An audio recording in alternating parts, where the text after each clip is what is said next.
Welcome, my name is Jesse and you are listening to The Wake Up Call. This show is about opening your eyes to how you've been living, bringing awareness to the standard you've been operating at, and helping you start living to your full potential. There are two ways I'll help you do this.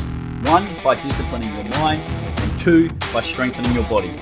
It's time to take stock of your current performance and go to the next level. Let's do this. Well, 2020 certainly has been a tumultuous year, hasn't it? For a lot of people, 2020 has been a year to forget. With the coronavirus pandemic, crippling economy, businesses shutting down, a lot of pressure on work life and personal life, it's been pretty full on. I won't lie, I'm not gonna sit here and say that it hasn't been a challenging and a troubling year, because it has. It's been really, really tough. So much shit has gone down, and for a lot of people, our plans went belly up as soon as the coronavirus hit. It's something that really none of us have ever experienced, a pandemic or a situation like this before, and hopefully we don't have to have it continue for much longer or experience something like this for a long time to come. But with any major catastrophe or challenge, such as COVID-19, there are always some bright spots. There are always some positives that you can take away from this. In any tragedy, there is always that slither of hope, that little bit of a silver lining, shall we say. So before we dismiss and move on from this year to the next one, let's just stop for a moment and take stock. I want you to just stop whatever you're doing. If you're driving your car, obviously don't stop in the middle of the road. But I want you just to do a bit of reflection, self-reflection on how the year actually went for you. Without any bias, which very, very difficult to do. I want you to try and be as objective as possible. Just sit down. You can use a piece of paper. You can do some journaling here. It's a fantastic way to get some of your thoughts out on paper and actually reflect on everything as it was. Not as perhaps you wanted it to be, but what the year 2020 actually represented. So what went well for you? There are going to be some positives, and you might have to do a bit of digging. You might actually have to think about some things for more than 10 seconds. To start digging and finding out what were the positives, what actually went well for you. Because it couldn't have all been bad. So let's just stop for a moment and find some of the positives. What did you learn? This could be from a professional standpoint with your career. Could be from a personal standpoint. Maybe you learned a little bit more or a lot more about yourself as an individual. When shit hits the fan or things aren't going your way, or, when it feels like you're down and out, and maybe you do realize, shit, I've actually got more reserves of strength and capacity than I think I do. Or maybe it's something that you learn. Maybe it's a skill. Maybe it's a new language. Maybe it's the fact that you started to, enjoy listening to podcasts.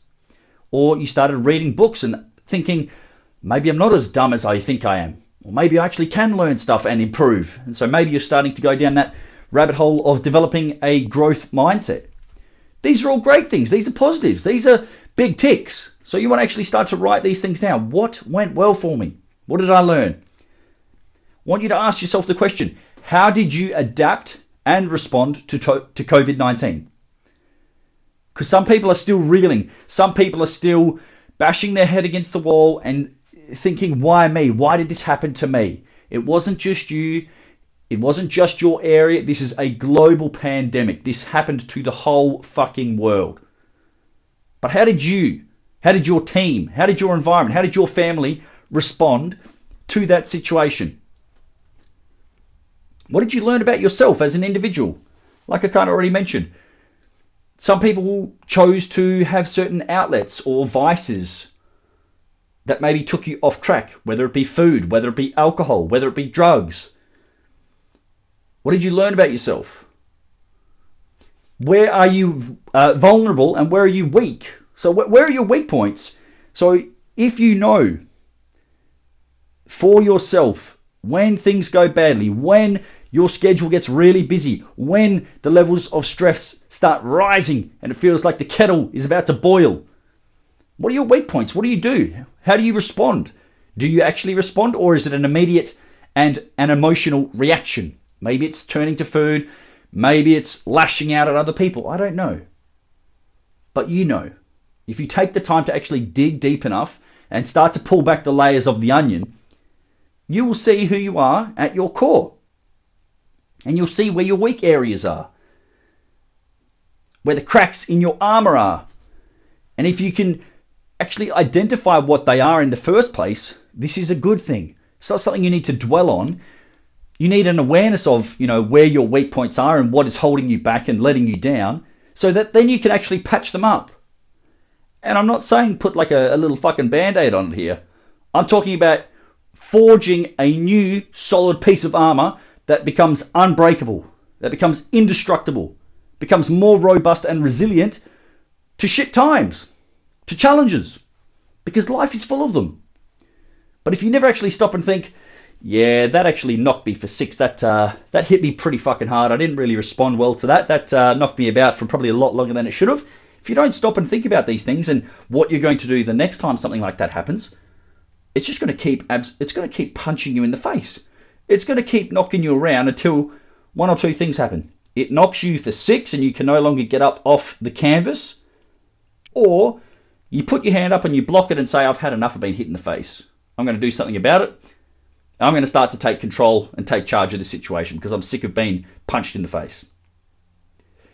So we've addressed and we're looking at our weak points. Excellent. But also on the flip side, where did you excel? What were the situations or the times that you exceeded your own expectations? So where are your strengths? What are your strong points? And we all have strong points. If you're a negative Nelly and you think, I'm a useless piece of shit, I've got nothing good going for me. Well, that's not true. Everybody has their own gifts, their own talents, their own strengths. Some people are more thinker-based, so they're more analytical. They look at a situation and they can look at all the moving parts and analyze it quite well. Other people, their sort of skill is to just get shit done. Maybe they're not the brightest, but maybe they just take massive action and they make things happen. Some people are a little bit more quiet and slower and methodical with their approach, but I'm sure you have strengths. If you actually stop and think about, that was a tough time, or everybody else struggled with this, but I actually did really well. When everyone else was, getting hit, struggling to figure out a solution, I came up with one pretty quickly. Write that down. Make a note of it. What were you strong at? What did you bounce back from quite quickly? And this isn't an easy thing to do. Taking stock of a full year to say, this is what I did well. This is what I didn't do so well. These are the opportunities for me to improve. It's tough. 2020 was a tough year. But if you don't look back at the year in detail, next year is not going to be any different. This is where having a growth mindset is so important. Is having the ability to reframe a negative situation to find a positive outcome and be solution focused. One of my mentors, one of the men who I look up to most in this world, Jocko Willink, he says, good. When things go badly, his response is good. It means we have a chance to now overcome and learn something from the situation. If you haven't already read the book Extreme Ownership by Jocko Willink and Leif Babin, I would highly encourage you, go and buy it. Buy yourself a nice Christmas present, or if you're listening to this in the new year, buy yourself a nice little present and you'll understand exactly what I mean by good. When there's a problem, good. You'll now have the opportunity. It is a choice. You'll have an opportunity to find a solution and come out of the other side of it better for it. Because there's one or two options you can take here. You can stay fixated and focused on all of the negatives. That is your choice. It is a choice. But you also have the choice to acknowledge the good which came from this year. 2020 was, I'm trying to find the right word here. It was a whole host of different things. It was amazing. It was shit. It sucked. It gave us good challenges and everything in between. So moving into 2021, pardon me. It's very important that you are realistic about how you performed. This is where we need to think about who you are as an individual. Are you an idealist? An idealist is somebody who wishes things were a certain way. Coulda, woulda, shoulda. I wish things were better. I hoped they were more in my favor. Well, things maybe weren't. We're just looking at things objectively. As listeners of the Wake Up Call, you are a logical thinker. You are rational. That's the hope. That's the goal. I'm trying to mold you guys into growth-minded individuals so you can take charge of your life and the results that your life brings you. So if you responded quickly to the challenges that COVID posed for you, plus life in general, well done. Give yourself a pat on the back. I applaud you for your efforts. I truly do, because it's been a very tough year. It's been a huge challenge, a huge obstacle. But I want you to do the same again next year. Back it up. Prove to yourself and to everyone that it wasn't a fluke. It wasn't just a one-off. It's now who you are. You are a strong, capable, resilient individual. On the flip side, on the other side of the coin, if you got crushed by the magnitude of what life handed you this year, next year won't be any different. You will continue to be faced with more trials and tribulations. But yes, the slate will be wiped clean and you will get a fresh start. January 1st, everybody's setting New Year's resolutions. I'm not going to go into am I pro or con. I am of the opinion that if you have a big goal and it's important to you, you'll start right now. You're not going to wait for a Monday or a new year to start. But if you do want a fresh start, if you've had enough of 2020 and you want to get a kickstart on 2021, go and download my free guide. It is called Cleaning the Slate. And it will give you all the information you need to get started to crush your year. Head to my website, www.fullasc.com, fullasc.com. Hit the banner and grab my free ebook to get started. Because this is what happens. The year starts to wind down. People start slowing down. They start switching off. They turn the engines off and they start coasting towards the new year. And then they think as soon as January 1st happens, it's all fucking systems go again.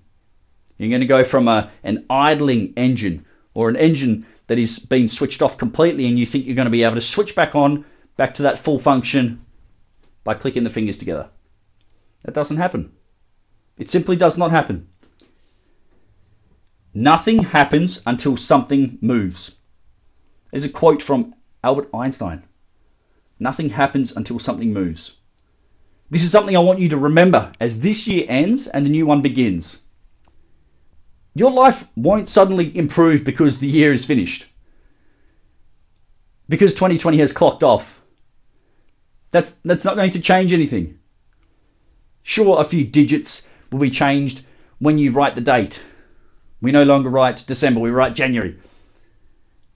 But your life won't suddenly improve because the year ends. Your body won't drastically change because 2020 has finished and come to a close. You, the listener, you are the catalyst and the only person who can make change happen. I can give you all of the advice. I can point you in the right direction for self-development. I can educate you on what type of strength training you should be doing so you can develop a strong body. You can develop a stoic mind. But you actually have to do the work. You can't just keep talking about it. If your body looks and feels like shit, it's time you raise the priority level of your health and fitness. If you're struggling to make the right decisions or stay disciplined, you need to start taking control of your mind by focusing on what you look at, what you read, and what you listen to every single day. Because if you don't do these things, nothing is going to change. Nothing is going to change. In 2021, you will need, this is non-negotiable, you will need a strategic plan to get you to where you want to go. Flying by the seat of your pants and making up the plan as you go will not work.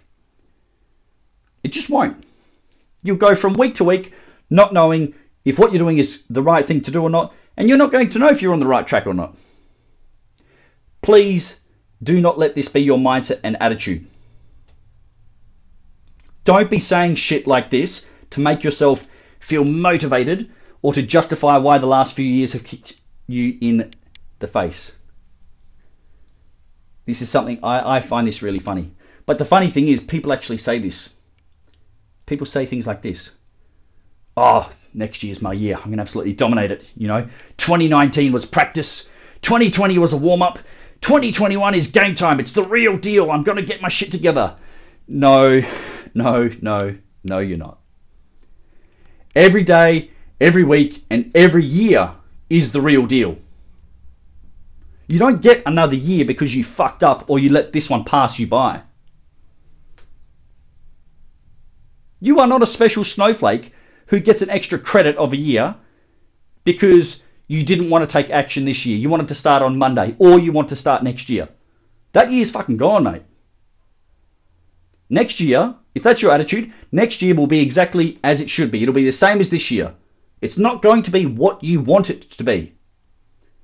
And regardless of whether you like it or not, 2021 is coming, whether you are ready or not. So make sure you prepare yourself physically and mentally so that you are ready for it. I wish you good luck. If you loved the Wake Up Call, found it entertaining, or got some benefit out of listening, I would appreciate you helping me to spread the word. Please share it with a friend or on social media so that you can pay it forward and give someone else the opportunity to improve themselves like you just have. Thanks for listening. We'll see you soon for another episode.